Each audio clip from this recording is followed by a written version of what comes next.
বন্ধুরা, আজকে তোমাদের আমার শৈশবের একটা ঘটনা বলবো।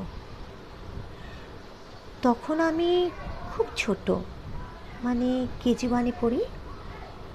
পরের দিন আমার আঁকা পরীক্ষা, ড্রয়িং পরীক্ষা আমার। সেটাই তোমাদেরকে বলবো যে কতটা ভালোবাসা পেয়ে আমি ঘড়ি দেখা শিখেছি। প্রচুর ভালোবাসা, মানে বাবা ভীষণ ভালোবেসে বেশি আমায় ঘড়ি দেখা শিখিয়েছিলেন। পরের দিন ড্রয়িং পরীক্ষা, সেই দিন স্কুল ছুটি কোনো কারণে যায়নি। মোটমাট হয় না, সেই পরীক্ষার আগের দিন ছুটি থাকে, আবার দুদিন পর পরীক্ষা বা একদিন পর পরীক্ষা, সেরকম খুব সম্ভবত ছুটিই ছিল। দিদির মতো স্কুলে বেরিয়ে গেছে, আর আমার মা স্কুল বেরোবে, সব কিছু তৈরি করে, খাবার দাবার সব কিছু। হ্যাঁ, বাড়িতে শুধু বাবা ছিলেন। তা বাবাকে সব কিছু গুছিয়ে টুছিয়ে যে কালকে ড্রয়িং পরীক্ষা, ওর ভালো করে আঁকাটাকাগুলো প্র্যাকটিস করিয়ে দাও, কালার করা প্র্যাকটিস করিয়ে দাও। খাবার রীতিমতো রেখে দিয়েছি, মানে সব কিছু কোচকাজ করে দুপুরের খাবার, তারপরে বিকেলের ব্যবস্থা, সব কিছু করে টরে মা যথারীতি স্কুলে চলে গেলেন।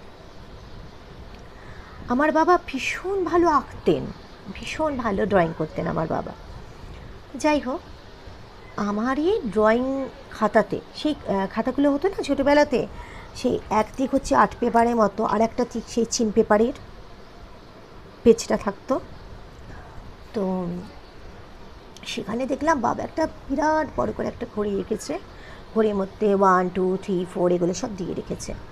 আর ওই রং পেন্সিলগুলো সব বের করছে, করে তারপর ড্রয়িং, মানে খুব সুন্দরভাবে ঘড়িটা উনি আঁকলেন, কালার করলেন। আমি তো পাশেই বসে আছি, এবার আমি ভেবেছি আমাকে বোধহয় কালার করতে দেবে। আমি ছোটোবেলা থেকেই ভীষণ কালার করতে ভালোবাসি, এমনকি এখনও ভীষণ কালার করতে ভালোবাসি। এই জন্য ওই যে ওটা কালারিং গেম আছে এই ফোনে, সেটা আমি কিন্তু অবসর টাইমে ওটা করি, অনেক ভালো লাগে, রিল্যাক্স লাগে খুব। তা আমি দেখলাম বাবা হঠাৎ রং টং করে নিয়ে আমাকে রং করতে দিলেন না। হঠাৎ উনি কী একটা বোঝাতে শুরু করলেন। তোমরা হয়তো মনে করবে এতদিন আগের কথা, এত বছর আগের কথা আমার মনে আজকে কী করে। দেখো বন্ধুরা, কিছু কিছু মানে ঘটনা, সে তুমি যত ছোটোই থাকো না কেন, কিছু কিছু ঘটনা যেটা খুব, এক হচ্ছে ভালো ঘটনা যেটা মন ছুঁয়ে যায়, নইলে এমন কোনো ঘটনা যেটা ভুলতে চাইলেও বলা যায় না, সেই রকম কিছু ঘটনা আছে। সেই রকমই আমিও কিছুই ভুলতে পারিনি সেটা। তো বাবা তো আমাকে কী একটা বোঝাচ্ছিলেন, মানে এবার তার আগে বাবা আমাকে বলেছিলেন যে আয় আজকে একটা ঘড়ি খেলবো। আমি তো খুব খুশি, হ্যাঁ বাবা ঘড়ি খেলবে, এটা নতুন খেলা বোধহয়। হ্যাঁ, তো বাবা তখন বলছে আমি যেগুলো বলছি, যেভাবে তোকে শেখাচ্ছি, যেভাবে খেলাটা, সেভাবে তুই শেখ। হ্যাঁ, ঠিক আছে। আমিও বাবার সাথে সাথে, মানে বাবা করছেন। এবার তারপর আমি দেখলাম কি, বাবা না ওই যে ঘড়ি শেখানোর ব্যাপারটা করতে এমন হলেন যে বাবা বললেন আজকে একটা খেলা খেলবো তোকে, আজকে তুই তো ঘড়ি দেখতে জানিস না, আমি তোকে ঘড়ি দেখানো শেখাবো। আমিও ভাবলাম যে আমাদের স্কুলের ভ্যানে যত দিদিরা যায় বা বন্ধুরা যায়, তারা তো কেউই জানে না ঘড়ি দেখতে। কেন কি, আমাদের যখন কালভার্টের তলা দিয়ে যেতে হতো, মানে ভ্যানটা যেত, তখন একটা সেলুন ছিল ওখানে, সেলুন। তো ওখানে না একটা বড় ঘড়ি ছিল, তা সেটা সবাই এভাবে নিচু হয়ে দেখতাম কটা বাজে, কেউ কিন্তু বলতে পারতাম না। আমি তো পারতামই না, কেউই বলতে পারতাম না, কারণ কি কারোরই ঘড়ি শেখা হয়নি তখনও। সে আমার সিনিয়র দিদিরাও বলতে পারতো না। তো বাবা তখন বললো কি ভালো হবে বলতো, তুই ঘড়িটা বলতে পারবি কটা বাজে, তাহলে শিখবি। আলাম হ্যাঁ। এবার আস্তে আস্তে আস্তে দেখলাম কি বলো তো, দেখলাম এই খেলার যে একটা মহল, সেটা আস্তে আস্তে না খুব, মানে গম্ভীর হয়ে যাচ্ছে। বাবা রেগে যাচ্ছে, মানে হাসতে হাসতে শেখাতে শেখাতে বাবা হঠাৎ রেগে যাচ্ছে। হুম, আর বাবা রাগতো মারাত্মক। আর আমিও ভয় পেয়ে গেছিলাম ভীষণভাবে, কারণ তখন না বাড়িতে ছিল দিদি, না ছিল আমার মা। মানে বাবা যদি আমাকে মারে, শাসন করে, কোনো রকমের শাস্তি দেয়, তাহলে আমি বাঁচবো কী করে? কে আমাকে বাঁচাবে? খুব নার্ভাস হয়ে গিয়েছিলাম, খুব ভয় পেয়ে গিয়েছিলাম তখন সেই মুহূর্তে। হুম, তো তারপর বাবা আমাকে যখন ওই ঘড়িটার ব্যাপারে বলছে, কি জানো তো বন্ধুরা, আমার না এখানে কিছু ঢুকছিল না, সত্যিই ঢুকছিল না। কিন্তু বাবা যদি আমাকে না মারে, সেই জন্য বাবা যখন বলছিল, বুঝতে পারছিস, শিখেছি আমি যেটা তোকে শেখালাম, বলতে পারবি এখন কটা বাজে? তো আমিও বাবাকে বলছিলাম যে হ্যাঁ হ্যাঁ পারবো, আমি শিখে গেছি, পারবো, তুমি পারবো। বলে তাহলে আমি জিজ্ঞেস করি। হুম, তো এরমভাবে দুবার তিনবার চারবার পাঁচবার জিজ্ঞেস করেছে। আমি আন্দাজে ঢিল মেরেছি। আমাদের না দেয়াল আলমারি ছিল, দেয়াল আলমারিতে দেয়াল আলমারির ভেতরে আর কি, মানে দেয়াল আলমারিটা তো কাঁচ ছিল। হুম, তো যেমন শোকেসের কাঁচগুলো থাকে। হুম, তো আমাদের একটা অ্যালার্ম ঘড়ি ছিল, মোটামুটি এরকম মাঝারি সাইজের, চৌকো চৌকো টাইপের একটা অ্যালার্ম করেছিল। তো বাবা তখন, মানে যে ঘরটাতে বসে আমি শিখছি সেই ঘরের আলমারির কথাই বলছি। বাবা তখন বলছে যে যা আলমারির সামনে গিয়ে আমাকে এবার টাইমটা জিজ্ঞেস করছে, কটা বাজে বলতো। এবার এটা আমার মনে আছে, আবল তাবল তো বলছিলাম, একটা আমার এখনই সময় মনে আছে আমি একটা বলেছি। তো বাবা তখন বলেছে একটা, তো বুঝতে পারছি না। আবার যেটা মায়ের কাছে শুনতাম 1:30 এরকমভাবে বলছি। হ্যাঁ, কখনো দুটো, মানে আমি ঠিক টাইম বলতে পারছি না। এবার বাবা কাছে টেনে নিয়ে বসে আবার আমাকে বোঝাচ্ছেন, কিন্তু অদ্ভুত কী বোঝাচ্ছে, কীভাবে বোঝাচ্ছে, এটা তো অঙ্কর থেকেও টাফ মনে হচ্ছে। মানে আমি কিছুই বুঝতে পারছিলাম না, এই মগজটাতে কিছুই ঢুকছিল না, তার মধ্যে ব্যাবা করে কাঁদছি। হুম, আর বাবাও একটু একটু, বাবারও মানে প্রেশার হাই হতে চলেছে, মানে হাই টেম্পার হয়ে যাচ্ছে বাবাও আমাকে শেখাতে শেখাতে আর কি। এইভাবে প্রায় দুপুর গড়িয়ে গেল। মা রান্না করে গেছিলো আমাদের জন্য। তো যেহেতু সেদিন আমি আর বাবা বাড়িতে ছিলাম, তো সকালবেলা ভাত খাইনি। যেমন স্কুলে যাওয়ার সময় 9টার সময় ভাত খাইয়ে দিত মা, সেদিন সব কিছু বাবাকে বুঝিয়ে দিয়ে গেছিলেন মা।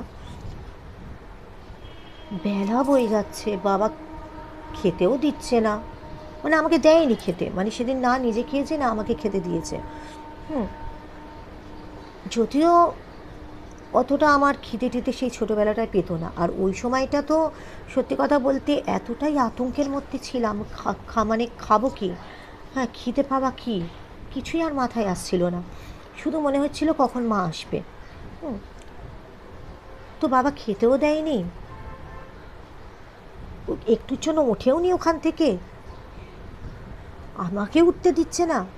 হ্যাঁ, ঘড়ি শিখিয়ে যাচ্ছে, কী শেখাচ্ছে কিছু বুঝতে পারছি না, কিন্তু শিখিয়ে যাচ্ছে। উনিও শেখাচ্ছেন, আমিও বলে যাচ্ছি হ্যাঁ বুঝতে পেরেছি, হ্যাঁ বুঝতে পেরেছি, পরেরটা বলতে পারবি তো যখন জিজ্ঞেস করবো। আমিও বলছি হ্যাঁ পারবো, মানে নইলে তো মারবে যদি বলি না পারবো না। কিন্তু এটা তখন এটা মাথায় আসেনি যে আরে আমাকে জিজ্ঞেস যখন করবে ঘড়ি কত, আমি তো ছোটো তখন না, কেজি বার, তখন তো আবল তাবল টাইম বলবো, তখন তো আরও রেগে যাবে বাবা। তা বাবা তারপরে আবার আমাকে জিজ্ঞেস করছেন, আমি বলছি, আবার আবল তাবল টাইম।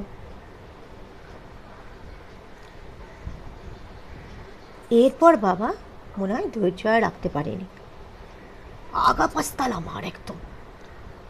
আমি ছিলাম এরকম টিংটিঙে রোগা, কালো ছিলাম, মানে কুচকুচে কালো না, শ্যামবর্ণ, এরকম গাল ছিল পুরো চাপা, এরকম মোটা তো ছিলাম না, টিং টিঙে একদম রোগা। হুম,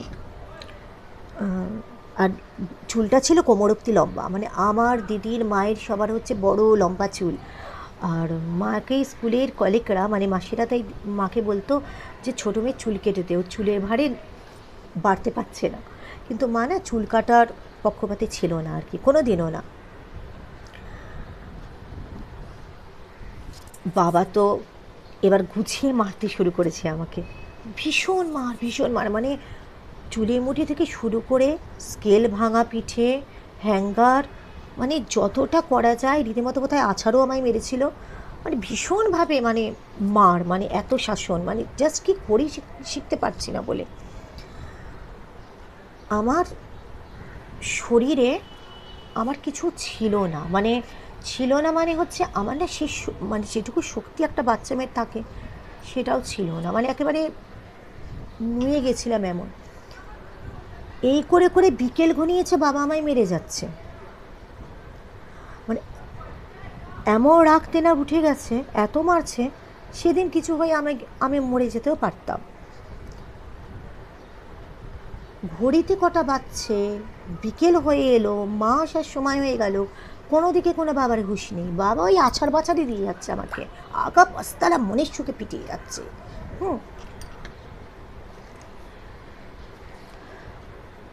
এবার মা যথারীতি বিকেলবেলা এসেছে, মানে দিদিও এসেছে, মাও চলে এসেছে। মা আসার পরে এইটুকু দেখলাম যে মা সঙ্গে সঙ্গে আমাকে, মানে এইটুকু মনে আছে যে সঙ্গে সঙ্গে আমাকে টেনে কোলে নিয়ে নিল। আর আমার এখান থেকে না রক্ত বেরোচ্ছিল, এখান থেকে রক্ত বেরোচ্ছিলো, চোখ টোকগুলো ফুলে গেছিলো, কালশিটে পড়ে গিয়েছিলো সারা গায়ে। মা বাবাকে এটা জিজ্ঞেস করেছিলেন যে সারাদিন কি এই করে যাচ্ছ, তোমরা খাওনি? সে খায়নি, খেতে দেয়নি। মা শুধু বললো যে তুমি আমার মেয়েকে আর কোনো কিছু কী করছো, তুমি আমার মেয়েকে আর কোনো কিছু শিখিও না, কিচ্ছু শিখিও না আমার মেয়েকে তুমি।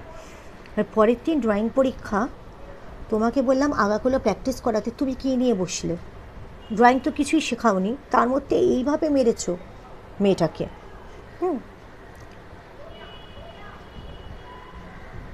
বাবা একটা কথা শুধু বলল মাকে, মানে এগুলো কেন মনে আছে বলো তো, এই জিনিসগুলো মানে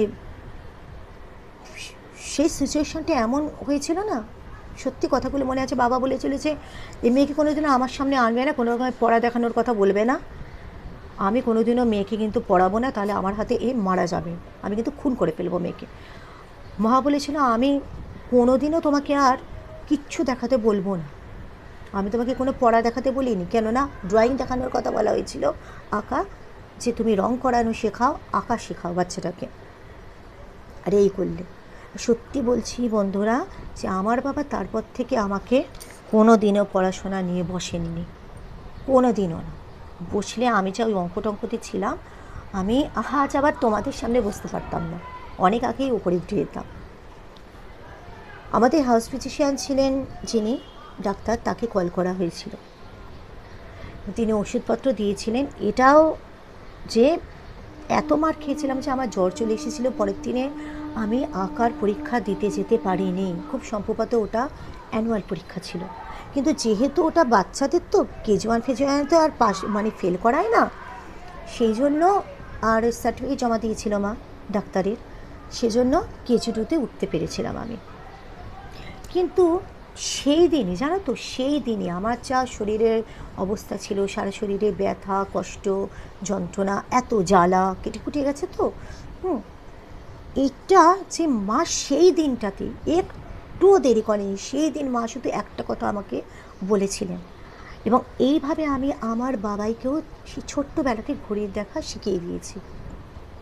মা বলেছিলেন যে আচ্ছা ভুল, 5 ঘরের নামটা বলতো আমাকে। আমার তো মুখস্থ ছিল 5 ঘরের নামটা। তো আর মা যখনই না পড়াতো আমাকে, ওই ছড়ার ছলে, গানের ছলে পড়াগুলো করাতো, আমার সব এগুলো সুরে সুরে হতো বলে আমার মনে থাকতো। আমি 5 ঘরের নামটা বলতে থাকলাম মাকে। মা তখন এটাই বলেছিলেন যে 5 ঘরের নামটা জানিস তো, তাহলে 5 একে 5, 5 5 দুগুণে 10। হ্যাঁ, তো তারপর মা এইভাবে পুরো ঘড়িটা এইভাবে যে আবার মানে ওই ঘড়িটাই আঁকলেন না, দেখিয়ে বলে দিলেন। আর ওই যেটা ঘড়িটা আমাদের আলমারির ভেতর ছিল অ্যালার্ম ক্লকটা, সেটা দেখিয়ে বললেন দেখ এটা 12টা পরে এটা হচ্ছে 1, এই কাঁটাটা 2, এই কাঁটাটা 3, এই কাঁটাটা 4, এই কাঁটাটা 5, এই কাঁটাটা 6, এই কটা 7, এটা 8, এটা 9, এটা 10, এটা 11, এটা 12 নম্বর কাঁটা। এবার 10 অবধি আমি জানতাম, এটাও জানতাম যেগুলো 11 যোগ হচ্ছে সেগুলো 55 হচ্ছে, 6 হলে 66 হচ্ছে, এগুলো জানতাম। তো তখন মা আমাকে এরকমভাবে শেখালে, বলে যে আর 55 পর আর 5 গুনবি, হয় 60, তার মানে হচ্ছে 60 মানে কি, সেইটা 60 মিনিটে 1 ঘন্টা, আর ওইটা হচ্ছে যখনই 12টায় চলে গেল তার মানে হচ্ছে তো 6টা বেজে গেল। এইভাবে মানে ধর 5টা হচ্ছে 1 থেকে কাউন্ট হচ্ছে পুরো 11 অবধি হলো 5-এর নাম্বার। তারপর আবার যখন সোজাসুজি মানে যে কাঁটাটা দেখবি ছোট, সেই ঘরের নামটাটা বলতে থাকবি 1 2 3 4 এই করে। এবার তুই তাহলে বলতো। তো তখন আমি ওইভাবে না বলতে থাকলাম। যে মা জিজ্ঞেস করলো মানে কটা বাজে বলতো, বল। আমি বলতে পারলাম যে 15, 5টা 15 আছে। হ্যাঁ, প্রথমে একটু কনফিউশন হতো, যে কারণ তো 5 ঘরের নামটা, সেখানে 6টা বলো বা 7টার কাটা বলো, সেটা একটু কনফিউশন হয়ে যেত আমার। কিন্তু বারবার মা সেটা আমাকে শিখিয়ে দিয়েছিলেন যে যেটার ঘরে ছোটো কাটাটা থাকবে সেই ঘরের নামটাটা ওইভাবে সেই ঘরেটা নিয়ে, মানে সেইটা নিয়ে 5-এর নামটাটা বলবি ওইভাবে। এত সুন্দরভাবে মা বোঝালেন, আর আমার সত্যিকারের তারপরে কিন্তু আমার ঘড়ি দেখাতে কোনোদিনও ভুল হয়নি। আর বাবা মানে কি বলবো, এইভাবে ঘুরিয়ে নাক দেখাচ্ছিলাম, নাকও ধরতে পারি না এখন, আমার হাতে যা ব্যথা নার্ভের, এরমভাবে ঘুরিয়ে নাক দেখানোটা, মানে আমার বাবা যদি, সত্যি কথা বলতে কি বন্ধুরা, আমার বাবা যদি কোনো স্কুলের টিচার হতো আমার মায়ের মতো, গ্যারেন্টি, আমি বড় হয়েও বলেছিলাম এটা, যে প্রতিটা বাচ্চা ফেল করতো। মানে বাচ্চাকে কীভাবে সহজভাবে শেখাতে হয় সেটা আমার বাবা নিশ্চয়ই জানতেন না। ওই বাবার ওই একটাই ছিল, রাগ, মার, শাসন করা, শাস্তি, এই। তো এইভাবে আমি আমার ছেলেকেও ঘড়ি শিখিয়েছি এবং সঙ্গে সঙ্গে ক্যাচ করিয়ে নিয়েছে আমার বাচ্চা। তারপর যখন আমি ভ্যানে করে যেতাম না, সেটা একটা ভীষণ মজা লাগতো এটাই, যে কটা বাজে ওই স্যালনে, হ্যাঁ স্যালনে তো এরমভাবে আমরা নিচু হয়ে দেখতাম, কালপাটে নিচে ঢোকা রাখে, তখন না আমি বলতে পারতাম যে 9টা 10 বাজে, কি 9টা 20 বাজে, কি 9টা 30। তারপর আস্তে আস্তে সেগুলো মা বললো যে 15টা শোয়া হবে, এরমভাবে বলবি, 9টা 30টা মানে বলবি আধ ঘন্টা, এই টাইপের ভাবে বলবি, এরমভাবে শিখে নিলাম।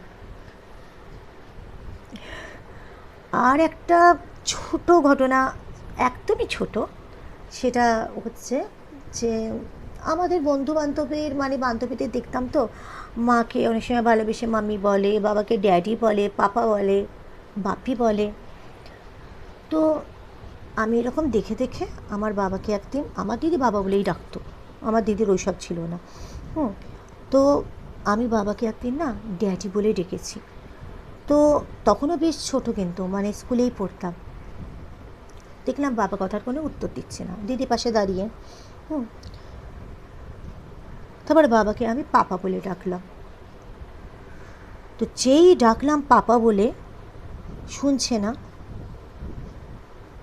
আবারও ডেকেছিলাম, সঙ্গে সঙ্গে ঘুরে একটাই উত্তর দিল, বাবাকে বাবা বলে ডাকতে পারলে ডাকবে, যদি ডাকতে না পারো, সম্মানে না লাগে, তাহলে অন্য কোনো নামে আমাকে কিন্তু ডাকতে যাবে না। ক্লিয়ার? ব্যাস, হয়ে গেল। মানে এই রকমভাবে আমার ছেলে বাবাকে বাবা বলেই ডাকে, কিন্তু আমার ছেলেকে যেমন আমি ছোটোবেলায় পাপা বলে ডাকতাম, অনেকেই তো তাছাড়া ডাকে বাবাকে বাপ্পি, ড্যাডি, বাবা, সরি বাপ্পি, এরকম। তো এই একটা ব্যাপার।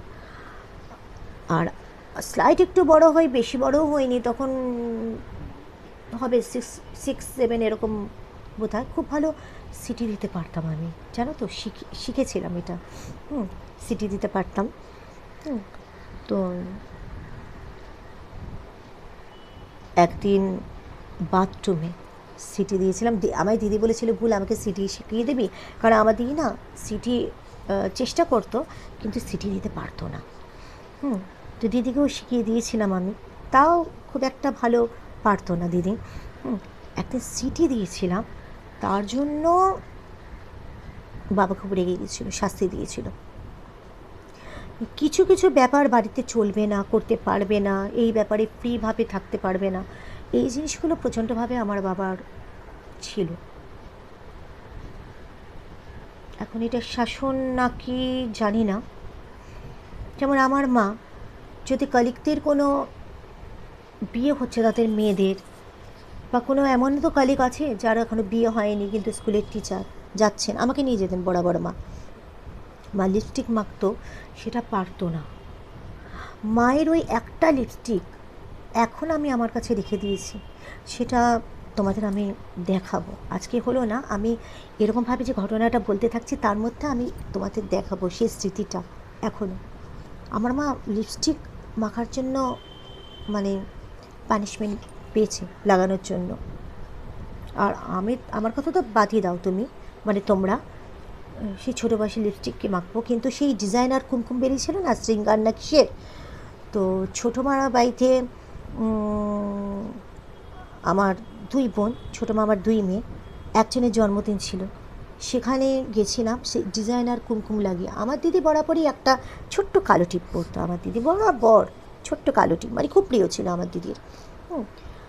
ডিজাইনার কুমকুম লাগিয়েছিলাম, তো মানে দেখতে যে খুব খারাপ লাগছিলো তা না, ভালোই লাগছিলো, মানে আমার অন্তত ভালো লাগছিলো ডিজাইন দিয়ে এঁকে। তা বাবা যখন বেরোনোর সময় বাবা আমাকে ফার্স্ট বললেন যে এটা কী করেছো। আমি বলেছিলাম যে এরমভাবেই আমি যাব। বলেছিল না, এইভাবে আমি তোমায় নিয়ে যাবো না, এটা মোছো। আমারও জেদ ছিল, আমিও মুছিনি, বাবা রুমাল দিয়ে পুরো ঘষিয়ে মুছে দিয়েছিল। যাই হোক, তাও আমি কি বলো তো, আমি যখন শান্তিনিকেতনে গেছিলাম, তো তখন না আমি খুব সিম্পলভাবে থাকতাম, না কাজল, না লিপস্টিক, না কিছু। মেসে যখন থাকতাম শান্তিনিকেতনের, এভাবেই গেল দিনগুলো। মানে ঘুম থেকে উঠতাম, ব্রাশ করতাম, তারপর সালোয়ার কামিজটা পরতাম, চুলটা শুধু আঁচড়ে বিনুনি বাঁধতাম, ভবনে বেরিয়ে যেতাম। তা আমার যখন শান্তিনিকেতনের হোস্টেলে, শ্রী সদন হোস্টেলে আমি সিট পেলাম, তখন আমাদের ওখানে মানে আমাদের রুমের মধ্যে 4-5টা বেড ছিল। সেই বেডের মধ্যে এক মানে রুম মানে মানে আমরা 4-5 জন রুমমেট থাকতাম, এরকম একটা একটা করে বেড, চৌকি, সিঙ্গেল চৌকি। একটা দিদি ওখানে আমার থেকে বেশ সিনিয়র, সেও সঙ্গীত ভবনেরই ছাত্রী ছিল। সে আমাকে বলেছিল, তুই গড়ে এইভাবে বেরিয়ে যাস কেন রে, সাজবি। মানে আমি তো বরাবর এইভাবে বেরিয়ে যাই, আমি তো সাজুগুজু করি না, আমি না কাজল লাগাই, না লিপস্টিক, না টিপ পরি, কিছুই করি না, শুধু চুলটা বাঁধি আর সালোয়ারটা পরে ভবনে বেরিয়ে যাই। বলে এইভাবে একদম থাকবি না, এখানে থাকবি, সুন্দরভাবে সেজেগুজে থাকবি, মন ভালো লাগবে। তারপর থেকে তাই করতাম, জানো তো, তাই করতাম। কি শান্তিনিকেতনে গল্প তোমাদের পরে বলবো, কেননা আমি তো প্রথম ছোটোবেলাটা ধরেছি। শান্তিনিকেতনে একবার চলে গেছি, তারপর সত্যি কথা বলতে সেইভাবে আমি অত ইয়ে করতাম না। তো কে আমার লিপস্টিক মুছবে, কে আমার চিপ মুছে দেবে ঘষে, এই হচ্ছে ব্যাপার। যাই হোক, কিন্তু তাও একটা কথা বলবো তোমাদের, বাবা এত শাসন করতো, এত কিছু, কিন্তু বাবাকে কিন্তু আমি আইডেলভাবে চলতাম, জানো জীবনে, যে বাবাই আমার আইডেল। বাবাকে ভীষণ ভালোবাসতাম, এখনও ভালোবাসি ভীষণ। জানি না ওই শাসনের জন্যেই ভালোবাসাটা এসেছিল কি না সেটা বলতে পারবো না, কিন্তু ভীষণ ভালোবাসতাম বাবাকে। আমার লাইফের আইডল ছিল আমার বাবা। এই জন্য বাবা যা যা জিনিসগুলো করতেন, বাবার লেখা থেকে আরম্ভ করে, বাবা লিখতেন খুব ভালো, ভীষণ ভালো গুণ ছিল বাবার। বাবার সুন্দর হাতের লেখা, অত সুন্দর হাতের লেখা আমি পাইনি। তো যা যা জিনিসগুলো বাড়ির আদার্স কাজ টাজ সব কিছু বাবার কাছ থেকে যেগুলো আমি শিখেছি অনুপ্রেরণা পেয়ে, সেগুলোও তোমাদেরকে আমি আগামী ভিডিওতে শেয়ার করবো, কেমন? তো আজকের মতো আসছি, রোজই কিন্তু একটু বড় হয়ে যাচ্ছে ভিডিওটা, প্লিজ তোমরা একটু কষ্ট করে দেখে নিও। কেন দেখো, ছোটোবেলার কিছু কিছু স্মৃতি, যাই বলো, ছোটো বলো, শৈশব বলো, কৈশোর বলো, যৌবন বলো, বা এই এখন প্রায় 50-এর দিকে চলছি আমি। তো এই জিনিসগুলোর গল্প বলতে বলতে না শেষ করা যায় না, মনে হয় বলতে থাকি। তো একটু ক্ষমা ঘেন্না করে নিও আমাকে। তোমরা প্লিজ আমার ভিডিওটা একটু পুরোটা দেখো কষ্ট করে। শুধু তো বলছি, দেখো না তোমাদের লাইফের সাথে আমার কোথাও কোনো মিল আছে কিনা, তাই না? তো সাপোর্ট করো, পাশে থেকো, আর ভীষণ ভালো থেকো। অনেক অনেক অনেক ভালোবাসি নিও আমার। কেমন বন্ধুরা, আজকে আসছি, কেমন, টাটা।